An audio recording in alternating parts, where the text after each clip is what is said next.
Bismillahirrahmanirrahim. Assalamualaikum warahmatullahi wabarakatuh. Perkenalkan, nama saya Taskia Maharani dengan NIM 202312310006 pada program studi akuntansi. Di sini saya akan mempresentasikan tugas akuntansi perbankan syariah oleh dosen pengampu yaitu Profesor Dr. Sparta SE AK MECA. Pada hari ini saya akan mempresentasikan materi tentang akuntansi surat berharga atau dalam perbankan syariah bisa disebut dengan sukuk. Sebelum mulai ke pembahasan, terlebih dahulu saya akan membacakan daftar isi yang akan saya bahas dalam materi ini.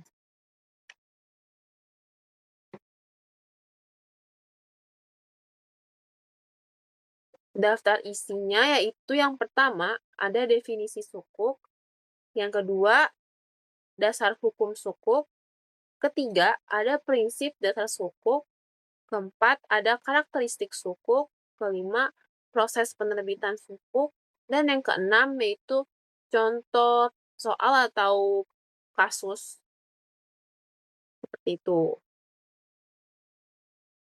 Untuk yang pertama, saya akan menjelaskan poin pertama, yaitu definisi sukuk.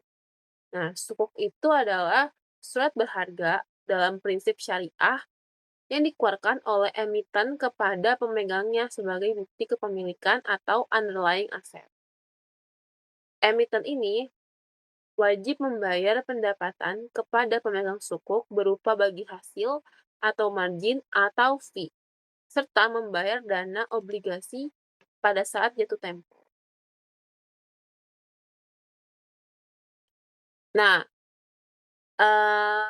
underlying asset itu apa sih?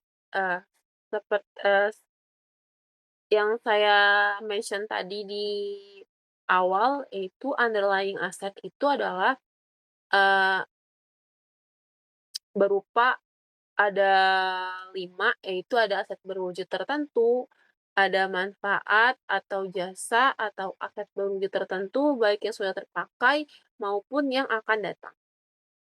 Yang ketiga yaitu ada jasa, yang keempat yaitu ada aset proyek tertentu, yang kelima ada kegiatan investasi.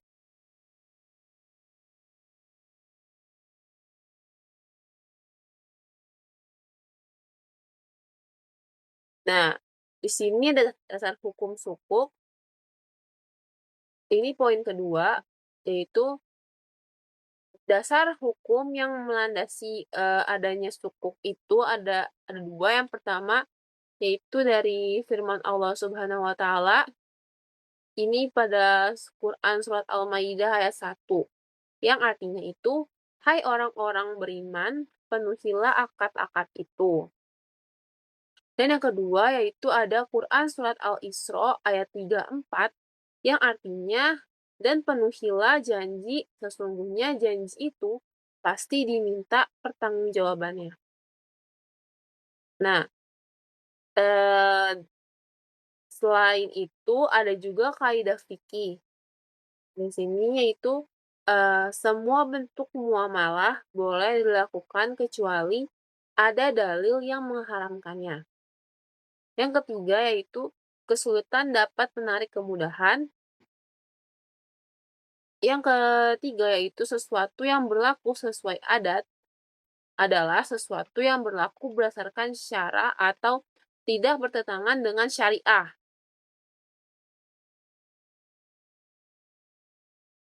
Nah, ada 3 prinsip, utama, prinsip dasar utama sukuk. Yang pertama yaitu ada prinsip kepemilikan, yaitu di mana pemegang sukuk memiliki bagian kepemilikan atas aset yang menjadi dasar penerbitan sukuk tersebut.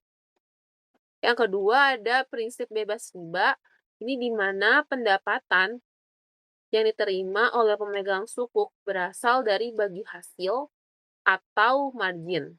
Yang ketiga yaitu prinsip risiko dan imbalan, yaitu pembagian risiko dan imbalan antara penerbit dan pemegang sukuk ini dilakukan secara adil sesuai dengan prinsip syariah. Lalu selanjutnya yaitu ada di sini ruang lingkup sukuk.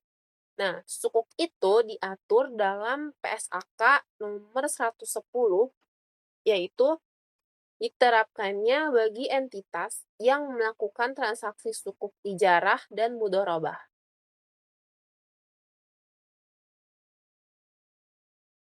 Nah, karakteristik sukuk itu yang pertama ada sukuk mewakili kepemilikan aset bersama untuk diinvestasikan, yaitu seperti aset non-moneter, manfaat, jasa, aset tak berwujud, atau aset moneter. Yang kedua yaitu ada perdagangan sukuk harus berdasarkan akad syariah yang mendasari underlying aset tadi. Yang ketiga yaitu tunduk pada ketentuan yang mengatur perdagangan hak-hak yang diwakilinya. Yang keempat yaitu pemilik sukuk memperoleh hasil dan menanggung kerugian sesuai dengan akad. Ini selanjutnya yaitu di sini tuh ada proses penerbitan sukuk. Sebelum kita mempunyai sukuk itu pasti kita harus melalui beberapa tahap. Nah, yang pertama ini ada syaratnya. Syarat untuk memiliki sukuk itu syarat untuk menerbitkan sukuk maksud saya. Syarat untuk menerbitkan sukuk atau obligasi syariah ini adalah yang pertama, jenis usaha yang dilakukan oleh emiten itu tidak bertentangan dengan syariah sesuai dengan fatwa DSN nomor 20 garis miring DSN strip MUI nomor 4 tahun 2001 tentang jenis usaha sesuai syariah. Yang kedua yaitu memiliki fundamental dan citra yang baik. Nah, setelah memenuhi syarat itu, tahap-tahap untuk menerbitkan obligasinya ini ada 3. Yang pertama, emiten itu melalui underwriter menyerahkan proposal penerbitan obligasi syariah kepada DSN atau MUI. Yang kedua, pihak penerbit melakukan presentasi proposal di Badan Pelaksana Harian DSN. Yang ketiga, DSN ini mengadakan rapat dengan tim ahli BPS dan hasil rapat menyatakan opini syariah terkait proposal yang diajukan tersebut. Setelah itu, jika telah disetujui oleh DSN, maka proses penawarannya ini akan sebagai berikut. Ada 4 penawarannya. Yang pertama yaitu emiten menyerahkan dokumen yang diperlukan untuk penerbitan obligasi syariah kepada underwriter atau wakil dari emiten. Atau bisa dibilang sih, kayak yang megang kuasa juga, dapat kuasa dari emiten. Nah, underwriter ini tuh melakukan penawaran kepada investor. Ketiga, bila investor tertarik, maka akan menyerahkan, dananya ini kepada emiten melalui underwriter tadi. Nah, yang terakhir itu, emiten akan membayarkan bagi hasil dan pembayaran pokok kepada investor. Yang selanjutnya ini ada pihak-pihak yang terlibat dalam penerbitan sukuk. Nah, ada 3 pihak yang terlibat di sini. Yang pertama itu ada obligor atau pihak yang bertanggung jawab atas pembayaran imbalan dan nilai nominal sukuk sampai dengan jatuh tempo. Yang kedua yaitu ada Special Purpose Vehicle atau SPV, yaitu badan hukum yang didirikan khusus untuk penerbitan sukuk dan menjadi counterpart atau rekan dalam transaksi penagihan dalam, transaksi pengalihan aset. Nah, yang ketiga ini ada investor, di mana itu investor itu pemegang sukuk yang memiliki hak atas imbalan bagi hasil atau margin dari nilai nominal sukuk sesuai, partisipasi, masing-masing investor. Untuk selanjutnya ini ada, ketentuan, umum dan khususnya. Nah, ketentuan umum dan khusus, sukuk itu yang pertama ada ini yang pertama dulu saya membahas tentang, ketentuan umumnya. Sukuk itu, atau obligasi yang tidak dibenarkan menurut syariah, yaitu obligasi yang bersifat utang dengan kewajiban membayar berdasarkan bunga. Yang kedua ada obligasi yang dibenarkan menurut syariah, yaitu obligasi yang berdasarkan prinsip-prinsip syariah, sesuai dengan, fatwa DSN atau MUI tadi. Nah, ada ketentuan khususnya. Yang pertama itu, akadnya itu yang digunakan dalam penerbitan obligasi tadi, itu harus, mudharabah, musyarakah, murabahah, salam, istisna, dan ijarah. Yang kedua yaitu jenis usaha yang dilakukan emiten atau mudharib itu tidak boleh bertentangan dengan syariah. Yang ketiga yaitu pendapatan investasi kepada pemegang obligasi harus bersih dari unsur non-halal. Yang keempat yaitu pendapatan bagi hasil sesuai akad yang digunakan. Kelima yaitu pemindahan kepemilikan obligasi sesuai akad-akad yang digunakan. Selanjutnya yaitu, jenis-jenis sukuk berdasarkan akad, sesuai dengan ketentuan khusus tadi. Yang pertama ada sukuk mudharabah. Ini di mana, sukuk ini diterbitkan berdasarkan akad mudharabah, yaitu kerjasama antara pemilik modal dan pengelola modal. Keuntungannya ini dari kerjasama ini dibagi sesuai dengan akad, lalu kerugiannya ini akan ditanggung, sepenuhnya oleh pemilik modal. Yang ketiga, imbal hasil sukuk mudharabah ini bersifat fluktuatif atau berubah-berubah tergantung, eee, si pengelola modal ini dapat mengelola dananya dengan baik. Yang kedua yaitu sukuk ijarah, di mana sukuk ini berdasarkan akad ijarah atau sewa-menyewa, hak guna aset tanpa pemindahan kepemilikan atau bisa disebut dengan leasing kalau dalam akuntansi yang bukan syariah.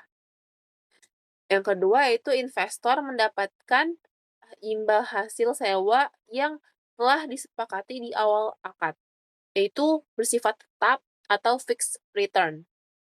Yang ketiga yaitu resikonya lebih rendah dibandingkan dengan sukuk mudharabah.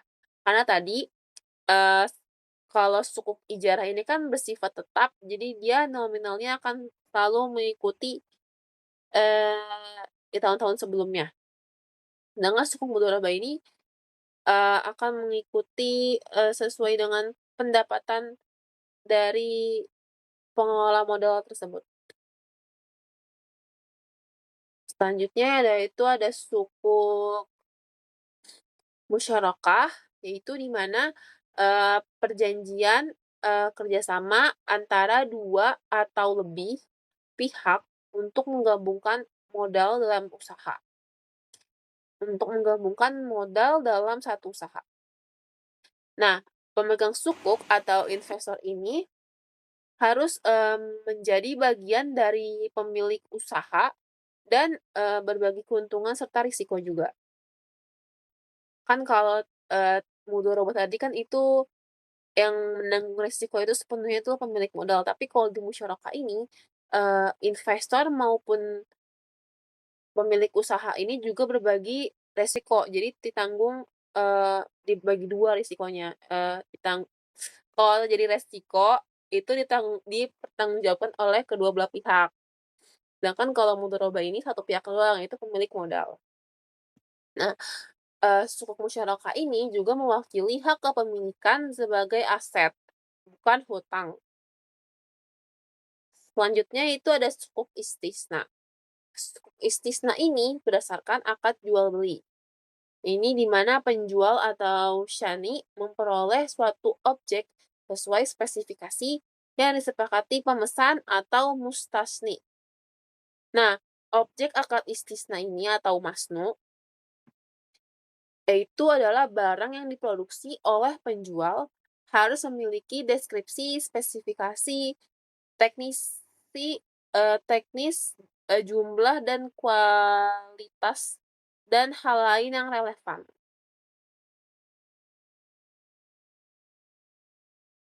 Selanjutnya yaitu akun-akun transaksi sukuk mudharabah. Nah, dalam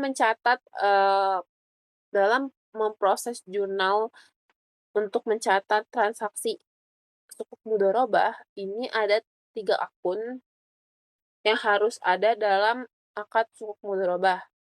Yang pertama yaitu ada sukuk mudharabah sendiri. Ini di mana akun ini tuh mencatat transaksi setiap transaksi sukuk mudharabah. Yang kedua yaitu ada kewajiban atau hutang sukuk mudharabah. Ini di mana, bagian ini akun ini untuk mencatat hak bagi hasil kepada pemegang atau investor yang diperoleh dari proyek yang dijalankan. Yang ketiga ada pendapatan sukuk mudharabah. Ini mencatat hak bagi hasil yang diperoleh dari proyek yang dijalankan. Selanjutnya ada, mmm, akun transaksi sukuk ijarah. Di sini ada 6 akun dalam transaksi suku ijarah. Yang pertama ada sukuk ijarah, yaitu akun sukuk ijarah ini mencatat transaksi suku ijarah. Yang kedua ada beban sewa sukuk ijarah, itu di mana, untuk mencatat harga sewa yang harus dibayarkan. Yang ketiga, yaitu ada beban penerbitan sukuk ijarah, ya ini mencatat beban akibat selisih kurang antara nilai nominal dengan harga pelepasan sukuk ijarah. Yang keempat, yaitu ada hutang fee atau hutang biaya sukuk ijarah, ya ini mencatat kewajiban harga sewa yang ditanggung penerima sukuk ijarah.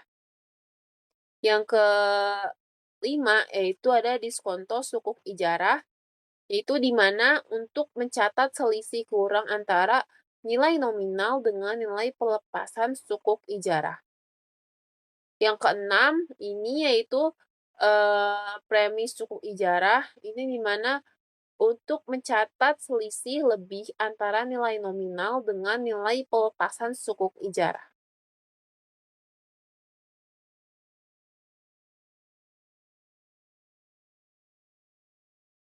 Selanjutnya, di sini ada, 6 resiko sukuk dalam pasar modal.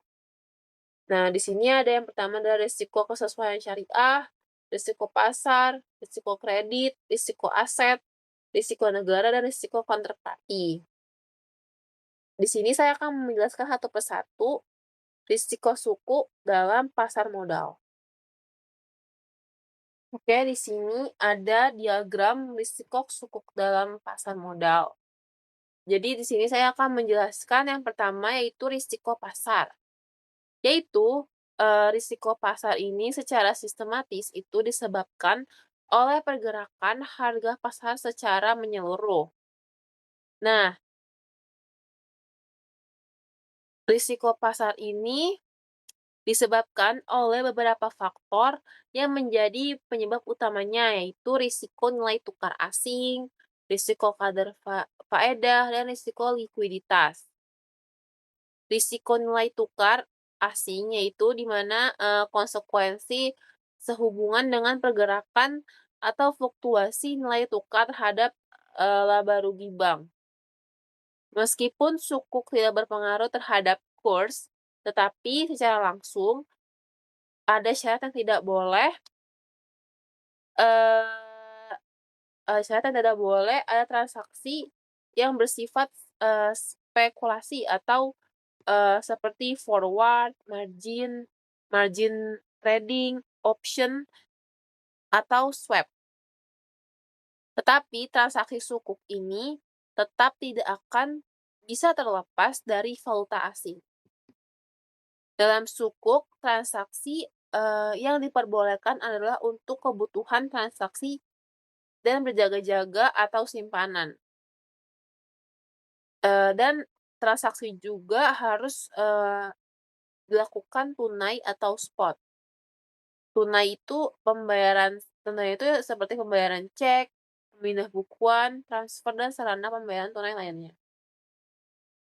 Yang kedua ada risiko, operasional, yaitu di mana risiko ini, eee, merupakan risiko yang diakibatkan oleh, lemahnya sistem informasi atau sistem pengawasan intern perusahaan, perusahaan internal perusahaan sendiri. Risiko ini tuh disebabkan oleh kesalahan manusia atau human error, atau disebut juga dengan moral hazard. Yang ketiga yaitu ada resiko kredit. Ini di mana, risiko yang dihubungkan dengan kualitas aset atau pinjaman yang kemungkinan tidak dapat diperoleh lagi apabila terjadi kelalaian para pihak dalam penyelesaiannya. Risiko dalam hal ini dapat terjadi karena beberapa sebab. Itu yang pertama, risiko kegagalan proses. Yang kedua yaitu risiko pengulangan nilai. Yang ketiga yaitu ada risiko counterparty. Dan yang keempat ada risiko penyelesaian kontrak. Yang keempat yaitu ada risiko aset.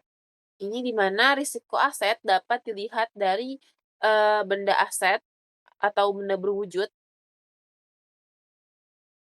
eee, sep seperti akibat, bencana alam, kebakaran, dan nilai aset atau perubahan harga atau penyusutan atau inflasi. Nah, jika aset mengalami penurunan nilai, maka pemilik aset akan mengalami, kerugian yang disebabkan oleh ia melakukan kontrak tersebut.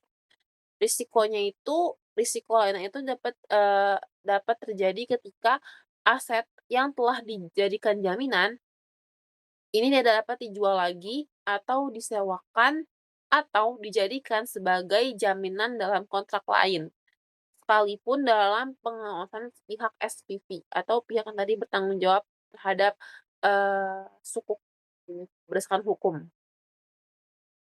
Yang keempat yaitu ada maaf, yang kelima itu ada resiko negara. Ini di mana resiko negara ini disebabkan oleh beberapa faktor. Yang pertama itu ada di perbedaan jenis mata uang,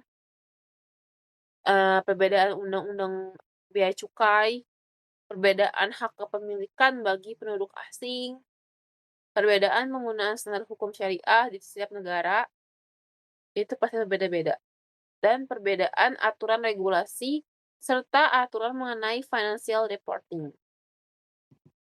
Yang keenam yaitu ada risiko counterparty, di mana, tambahan dana untuk, oh maaf, di mana ini, mendominasi, risikonya itu mendominasi, moral hazard, yaitu di mana pihak yang berkontrak ini dituntut, menjalankan tanggung jawabnya secara benar dan jujur karena merupakan amanah. Yang terakhir yaitu ada risiko kesesuaian syariah, di mana risiko ini timbul akibat pemahaman, teoretikal fikih yang beragam. Nah, akibatnya ini berpengaruh terhadap sukuk yang diamalkan. Contohnya ini menurut sarjana Muslim, kontrak sukuk murabahah hanya mengikat penjual dan tidak mengikat pembeli, sedangkan pakar fikih lainnya berpendapat bahwa sukuk murabahah mengikat keduanya dalam pembentukan kontrak. Risiko terbesarnya itu adalah pembeli dapat kapan saja membatalkan kontraknya secara sepihak. Nah, hal ini tuh dapat mengakibatkan pihak lain tuh mengalami kerugian. Untuk selanjutnya yaitu pembahasan tentang keuntungan investasi pada sukuk. Nah, yang pertama ini dapat dimiliki oleh investor retail dengan nominal yang ringan dan tergolong investasi yang mudah dicairkan. Yang kedua yaitu bagi penerbit sukuk, berperan sebagai alternatif sumber pendanaan yang mengalami, defisit. Contohnya itu pemerintah membutuhkan tambahan dana untuk pekerjaan infrastruktur, dikarenakan APBN defisit. Maka pemerintah itu bisa mengeluarkan sukuk yang diperjualbelikan kepada masyarakat Indonesia. Yang ketiga itu legal. Sukuk ini dapat diterbitkan oleh pemerintah yang termasuk dalam golongan surat berharga syariah negara sesuai dengan Undang-Undang Nomor 19 Tahun 2008, yaitu sukuk menjadi sarana investasi yang telah dilegalkan oleh pemerintah. Yang keempat yaitu terjamin keamanannya, sesuai dalam pasal 5 Undang-Undang SBSN yang menyatakan, eee, penerbitan SBSN ini dilakukan pemerintah yang diwakili Menteri Keuangan melalui Direktorat Jenderal Pengelola Pembiayaan dan Resiko. Selain itu, di sini saya akan, juga menyebutkan keuntungan dan serta manfaat berinvestasi pada sukuk. Nah, selain dari keempat keunggulan tadi,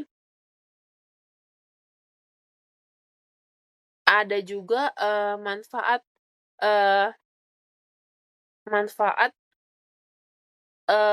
investor manfaat yang dapat dirasakan oleh investor jika investor melakukan, investasi pada sukuk, yaitu ada 5. Yang pertama yaitu memberikan imbalan yang dibayarkan secara periodik, yang kedua yaitu pembayaran imbalan dan nilai nominal dijamin oleh negara.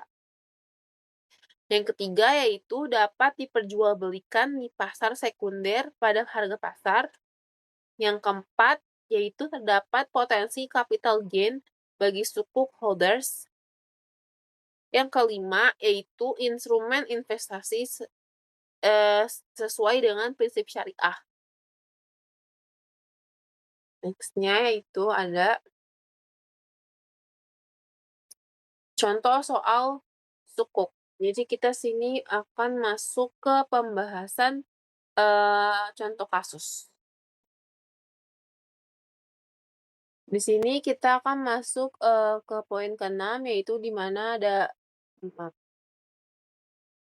ada pembahasan kasus.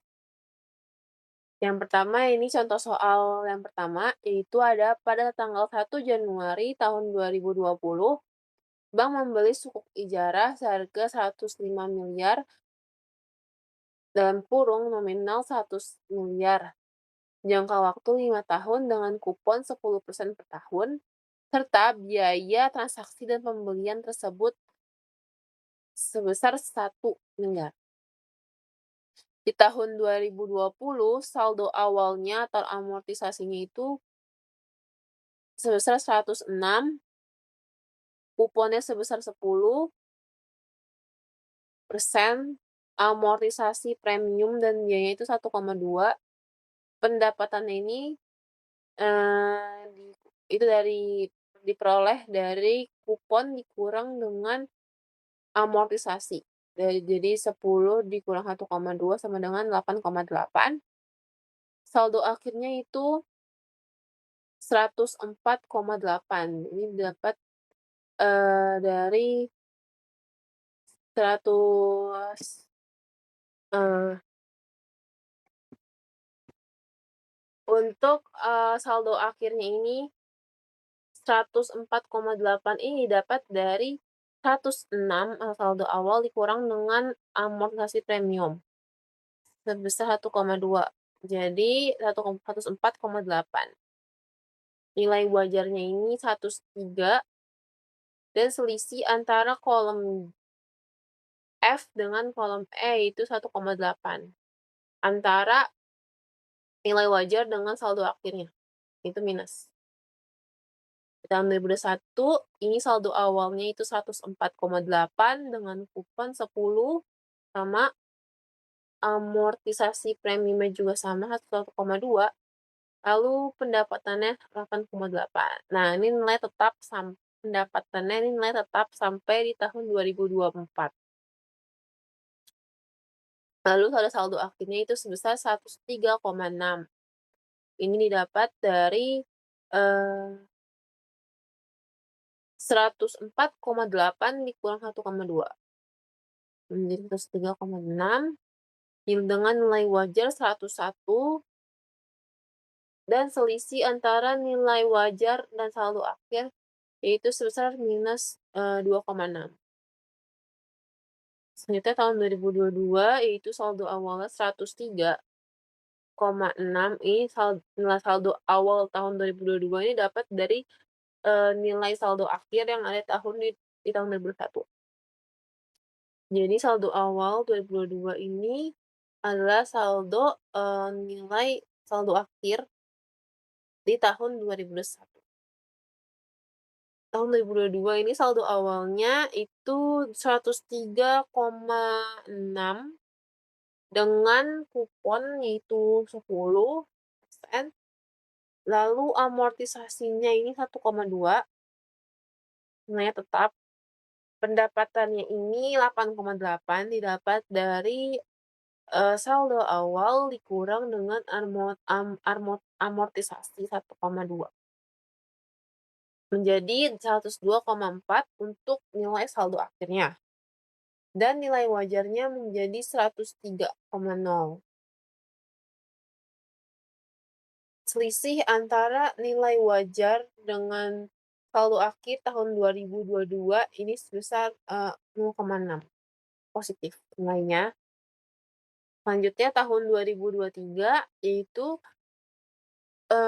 saldo awalnya ini 102,4 didapat dari saldo akhir tahun 2022, kupon 10, amortisasi 1,2, pendapatannya ini 8,8 didapat dari, 102 dikurang 1,2, lalu saldo akhirnya ini menjadi 101,2 dengan nilai wajar itu 101,0. Itu selisih antara nilai wajar tahun 2023 dengan saldo akhir tahun 2023 yaitu sebesar minus 0,2. Selanjutnya tahun 2024 ini saldo awalnya ada 101,2 dengan kupon 10, amortisasinya 1,2 dengan pendapatannya 8,8 didapat dari 101,2 dikurang dengan 2, 8,8. Lalu, saldo akhirnya itu 101,2 dikurang 1,2 yaitu sebesar 100. Dengan nilai wajar juga 100, ini dapat dari dan selisihnya itu 0, antara nilai wajar dengan saldo akhirnya itu 0, sama-sama 100. Nah, ini, rincian transaksi dari pembelian 1 miliar tadi.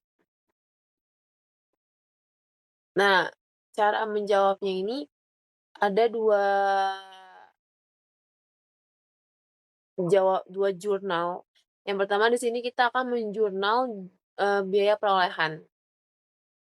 Jadi di sini kita akan menjurnal, di tiap periode, tahun 2020, 2020 akhir, terus 2021 akhir, sampai tahun 2024.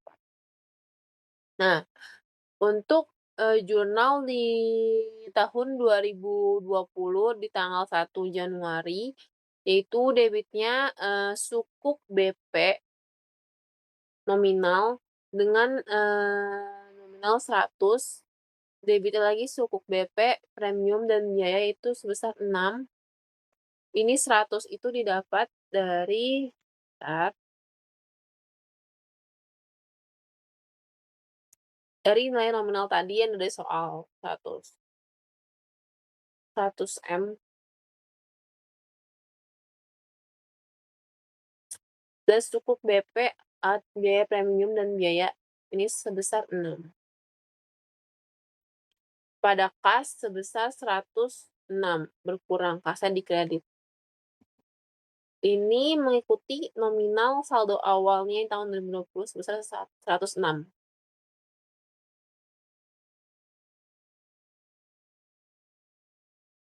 Dan, jurnal pada akhir periode tahun 2020, pada tanggal 31 Desember, itu debitnya yaitu kas, kreditnya itu sukuk BP premium ini dan biaya ini dikredit, yang tadinya awalnya di-debit pada awal periode, sekarang pada akhir periode ini menjadi di sebelah kredit untuk menutupi. Dan, pendapatan di sebelah kredit sebesar 8,8. Nominalnya ini sesuai didapat dari rincian transaksi tadi di soal, ini kan kasnya keluar 10, di kolom B nih 10. Lalu untuk yang sukuk BP premium itu didapat dari 1,2 ini amortisasi dan pendapatannya di sebelah kredit sebesar 8,8. Nah, ini nilainya bakal tetap pendapatannya, nominalnya. Lalu untuk di tahun 2021 juga sama, jurnalnya sama kayak di tahun 2020 akhir, ini sebesar, 31 Desember 2021, debitnya itu kas, kreditnya itu sukuk BP premium dan biaya, lalu pendapatan di sebelah kredit sebesar 8,8. Lalu untuk tahun 2022, yaitu, debitnya kas sebesar 10, kreditnya itu sukuk BP premium dan biaya sebesar 1,2, dan pendapatan sebesar 8,8. Lalu tahun 2023 yaitu, kas sebesar 10, didebit, sukuk, biaya perolehan, premium dan biaya 1,2, dan di sebelah kredit, dan pendapatan di sebelah kredit sebesar 8,8. Maaf ini tuh.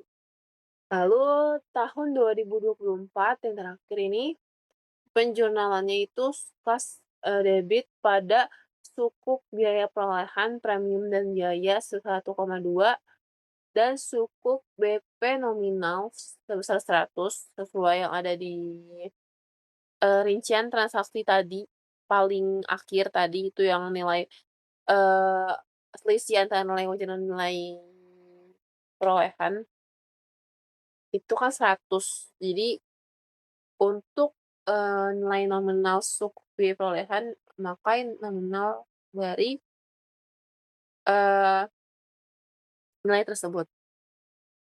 Pendapatan di sebelah kredit sebesar 8,8.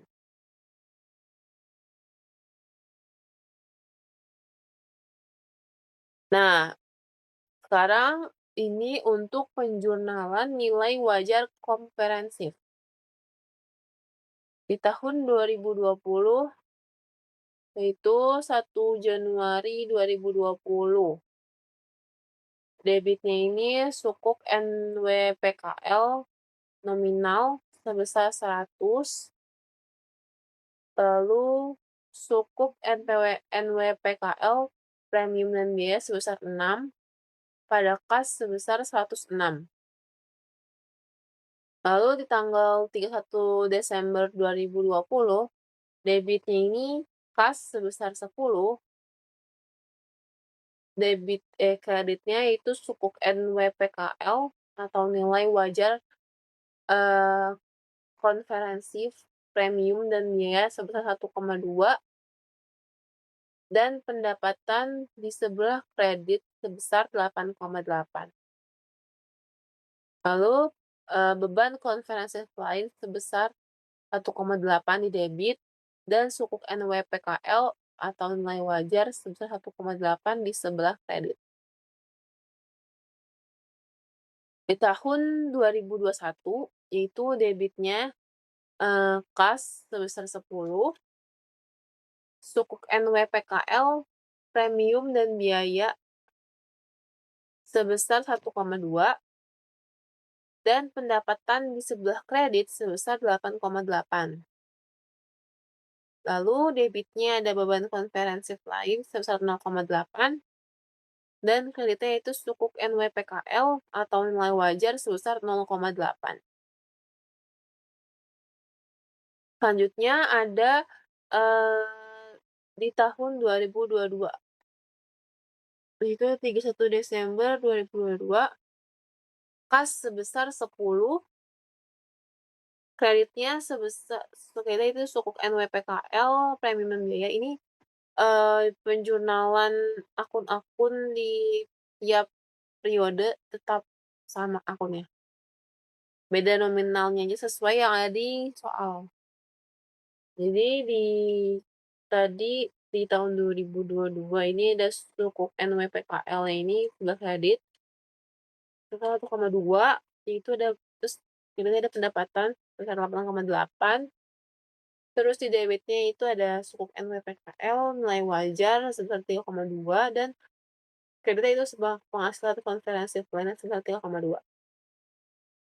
Lalu tahun 2023, 31 Desember 2023, ini debitnya itu ada kas sebesar 10,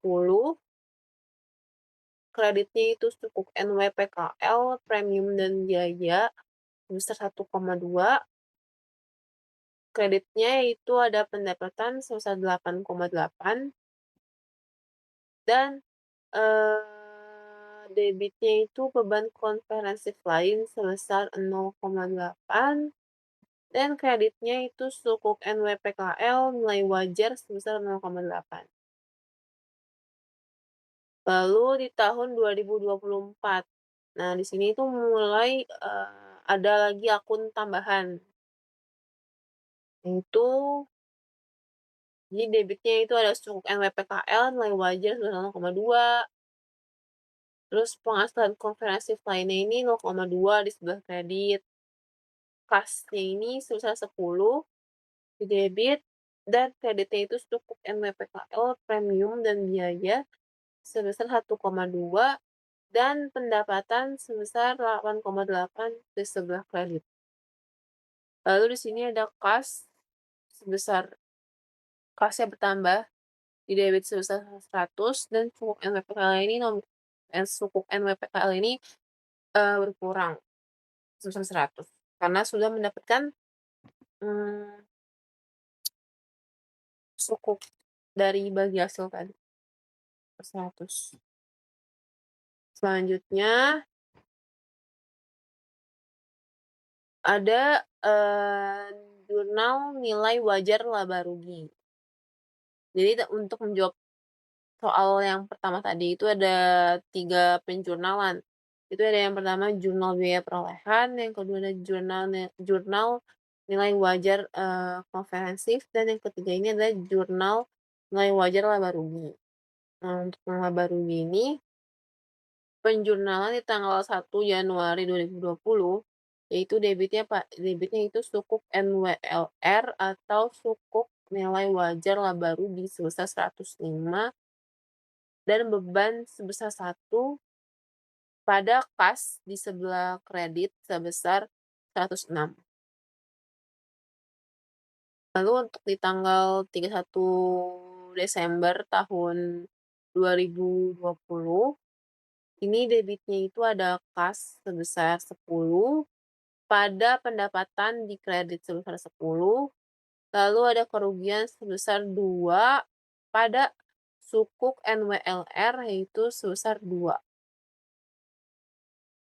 Terus, untuk tahun 2021, 31 Desember 2021, itu penjualannya, debit kas sebesar 10 pada pendapatan di sebelah kredit sebesar 10, lalu ada kerugian sebesar, 2 pada sukuk NWLR atau sukuk nilai wajar laba rugi sebesar 2.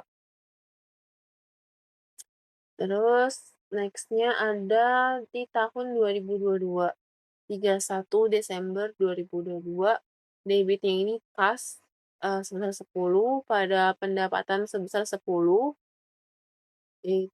terus ada akun lagi sukuk NWLR di sebelah debit sebesar 2 pada, keuntungan bertambah itu di sebelah kredit sebesar 2. Lalu di tanggal 31 Desember 2023, kasnya bertambah di debit sebesar, 10, terus pada pendapatan di kredit sebesar 10. Lalu ada kerugian sebesar 2 pada sukuk NWLR di sebelah kredit sebesar 2. Selanjutnya di tanggal 31 Desember tahun 2024, ini maaf ini typo, 2024 ya teman-teman. Di sini ada kas, di sebelah debit sebesar 10 pada pendapatan di sebesar 10. Lalu ada kerugian di sebelah kredit, maaf, di sebelah debit sebesar 1 pada sukuk NWLR sebesar 1, lalu ada akun lagi, seperti akun yang ada di jurnal komprehensif ini ada 2 tambahan, itu pasti ada kas sama suku, NWLR. Jadi kasnya ini didebit sebesar, 100 dan sukuk NWLR-nya sebesar 100 di sebelah kredit. Selanjutnya ini ada contoh soal lagi, yaitu pada tanggal 1 Januari 2020, bank membeli sukuk mudharabah dengan nilai nominal sebesar 100 miliar dengan jangka waktu 5 tahun dan imbal hasil dibayar tahunan seharga 105 miliar dan muncul biaya transaksi dari pembelian tersebut sebesar 1 miliar. Nah, pada tanggal 31 Desember 2020, ini nilai wajar sukuk itu sebesar 107 miliar. Lalu di tanggal 10 Januari 2021, ini penerbit sukuk mudharabah mengumumkan imbal hasil untuk di tahun 2020 sebesar 10 miliar. Lalu untuk penjurnalannya itu bagaimana sih? Nah, sama, eee, penjurnalannya itu pastinya ada 3 jurnal. Yang pertama ada, penjurnalan, nilai wajar laba rugi. Yang kedua ada penjurnalan biaya perolehan. Dan yang ketiga ada penjurnalan nilai wajar penghasilan komprehensif lainnya. Bentar. Oke, di sini kita akan membahas pertama dulu yang nilai penjurnalan nilai laba rugi. Jadi untuk, di tanggal 1 Januari 2020, Sukuk di debit sebesar 105, bebannya juga sama, sebesar 1 di debit, dan kas sebesar 106 di kredit. Lalu di tanggal 31 Desember 2020, ini penjurnalannya itu sukuk di debit sebesar 2 dan keuntungannya di sebelah kredit sebesar 2.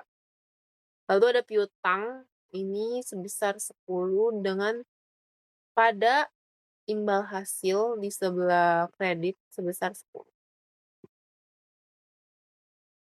Lalu di sini ada penjurnalan untuk biaya perolehan.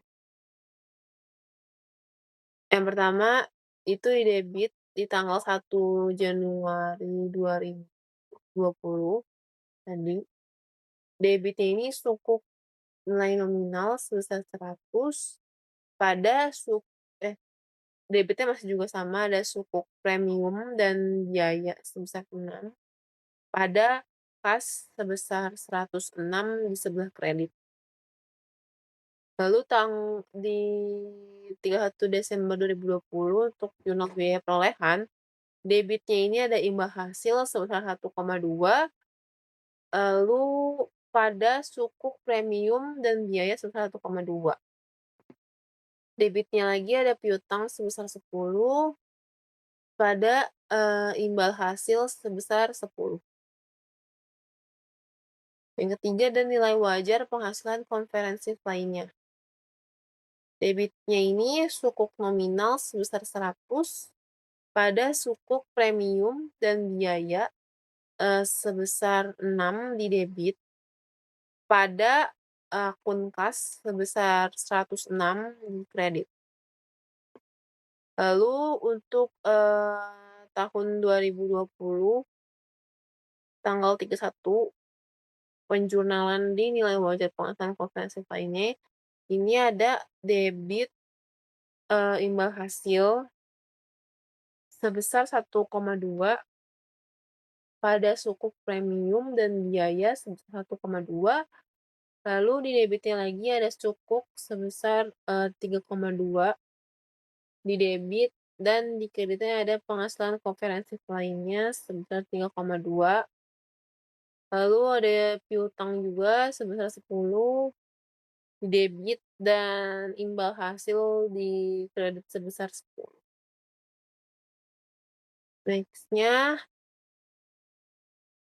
di sini ada contoh terakhir, contoh soal, yaitu pada awal tahun 2020, Bank Syariah menerbitkan sukuk mudharabah,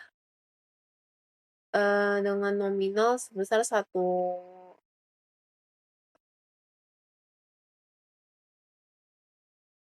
M dengan nisbah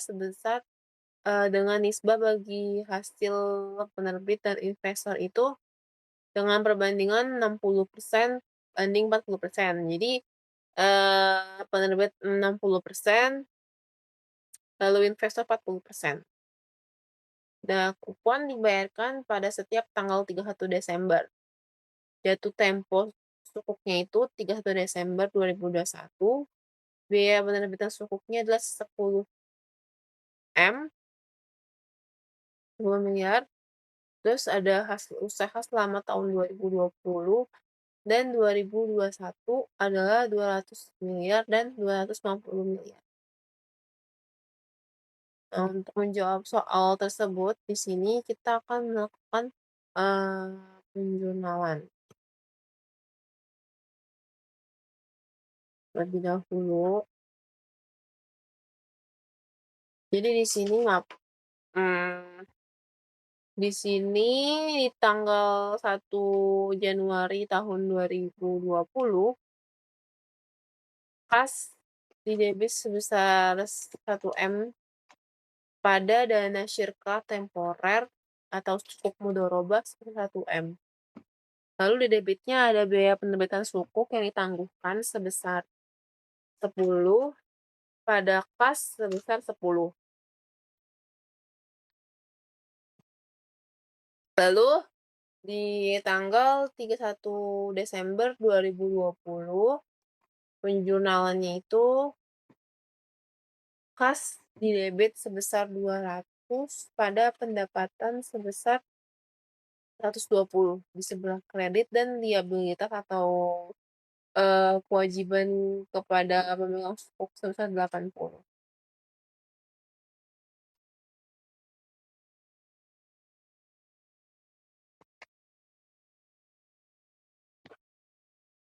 Lalu di debitnya ada liabilitas kepada pemegang sukuk sebesar 80 pada kas di kredit sebesar 80.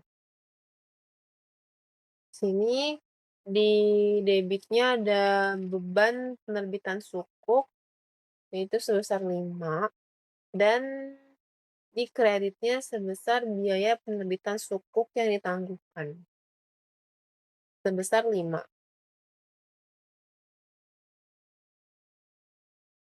Lalu untuk penjurnalan di tahun 2021,